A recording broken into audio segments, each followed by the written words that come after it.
بسم اللہ الرحمن الرحیم۔ السلام علیکم، امید ہے آپ سب خیریت سے ہوں گے۔ آج ہم بات کریں گے زبان اور زبان کی اہمیت، اور ہلکا سا انٹروڈکشن ہوگا عربی زبان کا انشاءاللہ۔ سب سے پہلے بات کرتے ہیں ہماری اپنی یعنی کہ انسان کی۔ اللہ تعالیٰ نے انسان کو اشرف المخلوقات بنایا، یعنی تمام مخلوقات میں سب سے عزت والا، شرف والا۔ لیکن ایسے فلاسفرز جو مذہب پر یا خدا پر یقین نہیں رکھتے، یا جس کو ہم معاشرتی علوم یا عمرانیات کے ماہر کہہ سکتے ہیں، وہ انسان کو حیوان ناطق بھی کہتے ہیں۔ حیوان ناطق سے کیا مراد؟ حیوان اس لیے کہ انسان اپنے جسم کے لحاظ سے حیوانوں جیسا ہے۔ انسان کی ضروریات، خواہشات، وہ گھوم پھر کر حیوانی ہیں۔ لیکن وہ چیز جو انسان کو حیوانوں سے مختلف کرتی ہے وہ ہے اس کا ناطق ہونا۔ ناطق ہونے کا مطلب ہے بولنے کی صلاحیت۔ انسان میں جو بولنے کی صلاحیت ہے، یعنی ایسے الفاظ بولنے کی صلاحیت جس میں وہ الفاظ کے استعمال اور اپنے آواز کے اتار چڑھاؤ سے اپنی بات اچھی طرح بیان کر سکے۔ تو اس لیے انسان کو بہت سے عمرانیات کے ماہرین حیوان ناطق بھی کہتے ہیں۔ اسی طرح سورہ الرحمن میں اگر ہم دیکھیں تو اللہ تعالیٰ نے ابتدائی آیات میں اپنے کچھ احسانات کا ذکر کیا ہے، جس میں یقیناً جیسا کہ سورہ مبارک کے نام سے ہی ظاہر ہے، اللہ نے اس سورہ مبارک کی بالکل پہلی آیت اور اس کے نام میں بھی اپنی رحم کی صفت کا ذکر کیا کہ اللہ کی رحم کی صفت میں جو جذبہ ہے، جو غلغلہ ہے، وہ بہت زیادہ ہے۔ اسی طرح جو ہم آگے بڑھتے ہیں سورہ الرحمن میں، وہاں اللہ تعالیٰ نے بتایا کہ اللہ تعالیٰ ہی نے انسان کو تخلیق کیا اور قرآن سکھایا، اور ساتھ ہی آیا نمبر 4 کے مطابق اللہ تعالیٰ نے اسے بولنے کی صلاحیت دی، علمہ البیان۔ اب ہم دیکھتے ہیں کہ اگر اتنی ہی انسان کی زندگی میں بولنے کی، زبان کی اہمیت ہے، تو اس کا یہ مطلب ہوا کہ یہ زبان انسان کی زندگی میں ایک مصمم حقیقت رکھتی ہے، ایک ایسی حقیقت جس سے انکار نہیں کیا جا سکتا۔ اب یہ سوال کہ دنیا میں اس قدر زبانیں ہیں تو ان میں اتنا فرق کیوں ہے، تو یہ جان لیجئے کہ بہت سے عناصر جو گھوم پھر کر ان 3 وجوہات پر مرتکز ہو جاتے ہیں، اس کی وجہ سے زبان میں فرق آتا ہے۔ سب سے پہلے فاصلہ۔ جو انسانیت پھیلتی گئی، فاصلے بڑھتے گئے، علاقے کی لحاظ سے زبان کے بولنے میں، جس کو ڈائلیکٹ کہتے ہیں، اس ڈائلیکٹ میں، اس لہجے میں فرق پڑتا گیا، اور گھوم پھر کے یہ ڈائلیکٹ اور یہ لہجہ آخر میں زبان ہی کو مختلف کر گیا۔ اسی طرح معاشرت یعنی سوشل لائف، ایک شخص جو برفانی علاقے میں رہتا تھا اور ایک شخص جو ریگستانی علاقے میں رہتا تھا، کہنے کو دونوں انسان، لیکن دونوں کی معاشرت، دونوں کی بود و باش انتہائی فرق ہے۔ اس لیے حالات کے لحاظ سے زبان میں مختلف الفاظ ایجاد کیے گئے، ضرورت کے لحاظ سے اپنی ضروریات کو مختلف الفاظ کے سانچے میں ڈھالا گیا، تو معاشرت نے بھی زبان کے فرق ہونے میں اپنا کردار ادا کیا۔ اور لامحالہ مذہب کا کردار تو ناقابل منافی ہے، اس سے انکار نہیں ہو سکتا، کیونکہ جب سے انسان نے اس دنیا میں قدم رکھا، انسان کی موجودہ شکل کی بات کرتا ہوں، یقیناً بہت سے ایسے لوگ جو سائنس اور فلسفہ کے دلدادہ ہیں وہ یہ کہیں گے کہ انسان تو صدیوں سے یہیں پر ہے، یقیناً ایسا ہی ہے، لیکن میں موجودہ سوچنے سمجھنے بولنے کی صلاحیت رکھنے والے انسان کی بات کرتا ہوں۔ تو تب سے اس کو ہدایت دینے کے لیے، اس کو راہ دکھانے کے لیے جو اصول وضع کیے گئے وہ مذہب کے ذریعے کیے گئے، اور مذہب نے انسان کی زبان میں بہت عمدہ اضافے کیے. ڈکشنری اور ووکیبلری کا بہت اہم ذخیرہ اور بہت کثیر ذخیرہ جو ہے وہ مذہب سے ملتا ہے. تاریخ کے اساتذہ، تاریخ کے علماء، چاہے وہ کسی بھی مذہب سے ہوں، بائبل، تورات، انجیل کے علماء اور مسلم تاریخ دان اس بات پر اتفاق کرتے ہیں کہ نوح علیہ السلام کے بعد انسانیت نے دوبارہ پھلنا پھولنا شروع کیا. تاریخی آثار اور تاریخی دستاویز بتاتے ہیں کہ نوح علیہ السلام جب کشتی میں اپنے ماننے والوں کو لے کر نکلے تو ان میں ان کے 3 بیٹے موجود تھے. ایک کا نام تھا سام، جس کو انگلش میں سیم کہتے ہیں. دوسرے کا نام تھا حام، جس کو HAM حام لکھتے ہیں. اور تیسرے کا نام تھا یافث.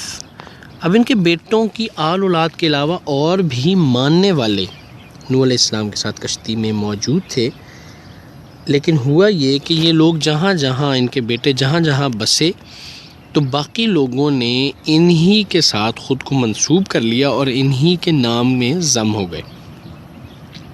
تاریخی کتب ہمیں بتاتی ہیں کہ سام اور مزید آل سام جو تھی وہ ایشیا اور عرب کے علاقوں میں جا کر متمکن ہوئے. اسی طرح حام اور ان کی آل اولاد اور ان کے ساتھ رہنے والے یورپ میں جا کر رہنے لگے، اور آل یافس اور یافس کے ساتھ والے لوگ افریقہ کو اپنا مسکن بنا بیٹھے. ہم جب بات کرتے ہیں عیسائیت، یہودیت اور اسلام کی، تو یہ تینوں وہ مذاہب ہیں جو ابھی کتاب کے حامل ہیں، اور پرلطف بات یہ کہ یہ تینوں کا نقطۂ آغاز عرب کے علاقے تھے. تو اس لحاظ سے تینوں مذاہب خود کو سامی مذہب کہتے ہیں، یعنی سیمیٹک ریلیجن.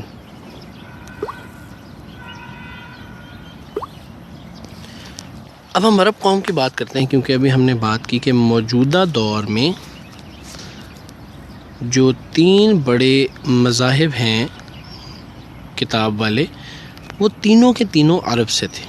اب عرب میں ایک ہیں عرب بعیدہ. ان کے بارے میں کہا جاتا ہے کہ ان کے کوئی آثار، ان کی کوئی دستاویز ابھی موجود نہیں ہے، لیکن کھدائی کے دوران ان کی کچھ کھنڈرات ملے، کچھ استعمال کی اشیاء ملی، جس کے بعد سے ہمیں پتہ چلا کہ عرب کی ایک یہ قوم بھی تھی. پھر دوسری قوم ٹھہری عرب عربہ. ان کو قحطانی عرب بھی کہا جاتا ہے، کیونکہ ان کی نسل میں ایک شخص تھا یعرب بن قحطان.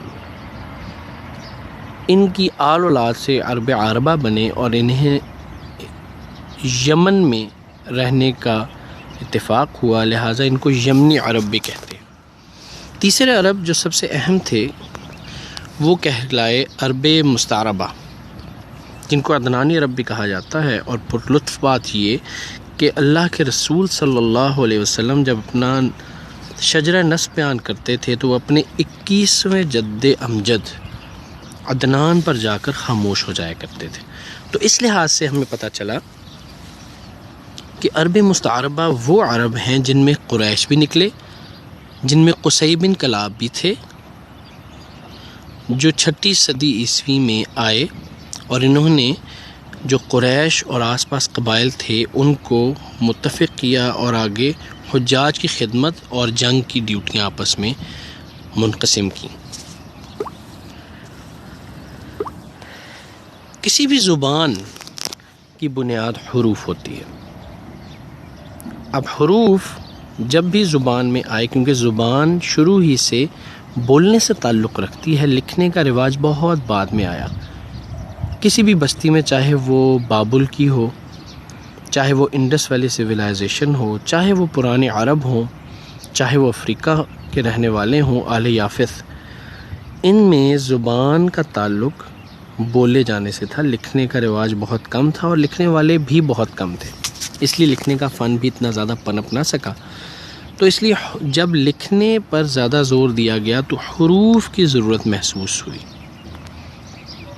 اب حروف کو کیسے وضع کیا گیا کہ کسی بھی حرف کی کیا آواز ہوتی ہے، یا کسی بھی چیز کا کوئی نام ہے تو اس سے وہ حرف اخذ کیا گیا۔ اب جب آواز کی بات آئی تو انسان نے اپنی آسانی اور زبان کی روانی کو سب سے مقدم رکھا تاکہ آواز سے کوئی حرف نکالا جا سکے۔ اسی طرح کسی بھی چیز کی وضاحت کو بنیاد بنا کر حروف بنائے گئے، جس میں ہمارے پاس اسٹینڈرڈ اور ڈیرائیوڈ حروف تھے۔ اب ہم روانی کی بات کرتے ہیں۔ بہت سے ایسے عربی کے الفاظ جو اصل میں کچھ اور تھے لیکن روانی کی وجہ سے یا آسانی کی وجہ سے ان کو بدل دیا گیا۔ جیسے ہم اردو میں یہ لفظ استعمال کرتے ہیں قول، کہ یہ فلاں کا قول ہے۔ اصل میں یہ عربی کا لفظ ہے قول، واو کے اوپر شد ہے، واو کے اوپر شد اور شد کے اوپر زبر، تو اصل میں یہ لفظ ہے قول۔ لیکن روانی میں اگر بولا جائے تو قول کو بولنا مشکل ہے لیکن قول کو بولنا آسان ہے، جس میں ہمارے پاس قاف کے اوپر زبر، واو کے اوپر جزم اور لام ساکن ہے۔ تو قول بولنا آسان لیکن قول بولنا مشکل تھا، اس لیے قول کو بعینی ہی اخذ کر لیا گیا اپنی زبان میں، صرف اس لیے کہ بولنا آسان تھا اور یہ روانی کو ڈسٹرب نہیں کرتا تھا۔ اسی طرح حروف کی وضاحت کی بات کر لیتے ہیں۔ عربی میں مچھلی کے لیے بہت سے الفاظ ہیں، جن میں سے ایک لفظ جو اس کے لیے ہے وہ ہے نون۔ یونس علیہ السلام کو بھی قرآن میں ذُنُّون کہا گیا، یعنی مچھلی والے۔ تو اگر آپ اس نون کی شکل کی بات کریں تو اگر آپ دیکھیں مچھلی کو اگر ہم نے اس کی شکل بنانی ہو تو کچھ ایسی بنائیں گے، اور اگر ہم اسی کو تھوڑا ٹیڑھا ترچھا کر لیں تو ہمارے پاس نون کا حرف وجود میں آتا ہے۔ تو مچھلی کی تصویری شکل سے ہی اس حرف کی پیدائش ہوئی جس حرف کا مطلب ہی مچھلی کے لیے استعمال ہوتا تھا۔ یہ صرف ایک مثال ہے، اس طرح کی بیش بہا مثالیں موجود ہیں۔ اب ہم بات کرتے ہیں جب حرف آئے، حروف آئے اور حروف تہجی نے جنم لیا، جس کو ابجد بھی کہا جاتا ہے۔ ہم یہ بھی دیکھیں گے کہ حروف تہجی کو یہ بنیاد کو ابجد کیوں کہا جاتا ہے، وہ بھی ہم دیکھتے ہیں۔ قدیم مذاہب میں جس میں یہودیت اور عیسائیت ہیں، یہودیت اور عیسائیت خود کو عبرانی زبان سے منسلک کرتے ہیں، کیونکہ موسیٰ علیہ السلام عبرانی زبان ہی بولا کرتے تھے، جبکہ عیسیٰ علیہ السلام آرامی زبان بولا کرتے تھے، جو عبرانی زبان ہی کا ایک ویریڈ ڈائلیکٹ تھا، ایک مختلف لہجہ تھا۔ اس کا مطلب ہوا قدیم عرب میں عبرانی زبان بولی جاتی تھی جس میں 22 حروف تہجی موجود تھے، یعنی ایسی آوازیں تھیں جو 22 کے قریب تھیں۔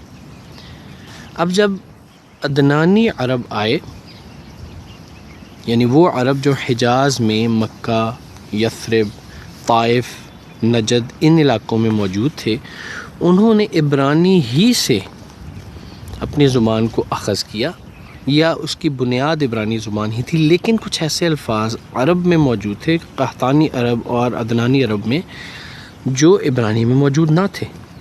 تو ان آوازوں کو عبرانی زبان میں داخل کر دیا گیا، جیسے کہ ثا کی آواز، خا، ذال، ضاد، غین اور غین۔ اب یہ 6 آوازیں یا ایسے سمجھ لیں 6 حروف کو عبرانی زبان میں شامل کیا گیا، جس میں پہلے ہی 22 حروف تہجی تھے. تو 22 اور 6 کل 28 حروف تہجی بنے عربی زبان میں، جس کو ہم جانتے ہیں. اب جب عمر رضی اللہ عنہ کے دور میں اہل فارس کی طرف چڑھائی کی گئی اور فارس کو زیر کیا گیا، تو آقاؤں کا مذہب، لباس اور زبان ہی محکوم قوم کا لباس، مذہب اور زبان ہوتی ہے. تو اہل فارس نے، جو کہ فارسی زبان بولا کرتے تھے، عربی رسم الخط ہی میں فارسی کو ڈھال دیا. لیکن اب مسئلہ یہاں آیا کہ اہل فارس میں پ، چ، ژ اور گ آوازیں موجود تھیں جو عربی میں نہیں تھیں.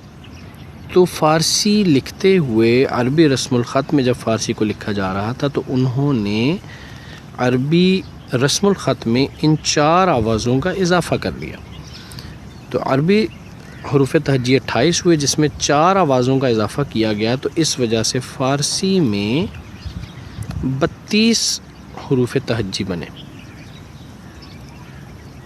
جب مغل بادشاہوں کے دور میں اردو نے جنم لیا، تو اردو میں ڈ، ٹ، ڑ اور گول ہ یہ آوازیں موجود تھیں، یا یہ آوازیں وجود میں آئیں جن کا وجود فارسی میں نہ تھا. تو فارسی کے 32 حروف کے ساتھ ان 4 کو جمع کیا گیا، تو اردو کے کل 36 حروف تہجی بنے. تو اس طرح ہم دیکھتے ہیں کہ کیسے حروف تہجی جو تھے وہ ایسے ایک پیرامڈ یا تکون کی شکل میں بنے، جس میں عبرانی سے حروف تہجی شروع ہوئے، جس میں 22 حروف تھے. کرتے کرتے عربی میں آئے، جس میں 28 حروف بن گئے. عربی سے بنے فارسی میں، جس میں ہم نے دیکھا کہ کیسے حروف کا اضافہ کیا گیا، اور فارسی سے یہ حروف بڑھے اور اردو کے حروف بنے. اب آخر میں ہم نے جو پچھلی سلائیڈ میں بات کی تھی کہ کسی بھی چیز کی بنیاد کو ابجد کیوں کہا جاتا ہے، تو آپ یہ دیکھ لیجئے کہ جب بھی پرانی عربی میں حروف تہجی کو لکھا جاتا تھا، تو اس طرح نہیں لکھا جاتا تھا جیسا کہ ہم ابھی لکھتے ہیں، الف، با، تا، ثا، جیم، حا، خا، اس طرح نہیں لکھا جاتا تھا. اس میں جو اب جیسے با کے نیچے نقطہ ہو تو یہ با ہے، لیکن اگر اس کشتی کے اوپر 2 نقطے ہو جائیں تو تا، 2 کی بجائے 3 نقطے ہو جائیں تو ثا، اینڈ سو آن. تو اس کا مطلب ہوا با، تا اور ثا یہ ایک ہی خاندان سے تعلق رکھتے ہیں. اسی وجہ سے الف کے بعد اس پورے خاندان کے ایک رکن، سب سے پہلے رکن کو ساتھ لے لیا گیا. اور اس کے بعد اگر آپ دیکھیں جیم، اگر یہ گول دائرہ بنا کے ہم نے درمیان میں نقطہ ڈالا تو جیم بن گیا، نقطہ ہٹایا تو ہا بن گیا، نقطہ اوپر لگایا تو خا بن گیا. تو یہ ایک ہی خاندان ہوا. اس طرح اس خاندان کے پہلے حرف کو گروپ میں شامل کیا گیا. اسی طرح یہ آدھا دائرہ بنایا گیا تو دال بن گیا، نقطہ لگایا گیا تو ذال بن گیا. تو اسی طرح اس خاندان کے پہلے حرف کو شامل کیا گیا. تو ان خاندانوں کے حروف کو جب ملایا گیا تو یہ لفظ بن گیا الف، با، جیم، دال، ابجد.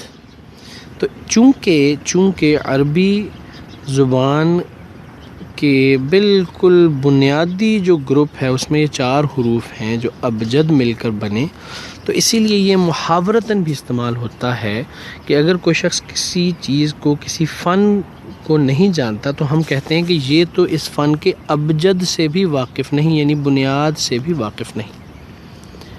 اب تک لیے اتنا ہی. انشاءاللہ اگلے لیسن میں آپ سے ملاقات ہوتی ہے. اللہ حافظ.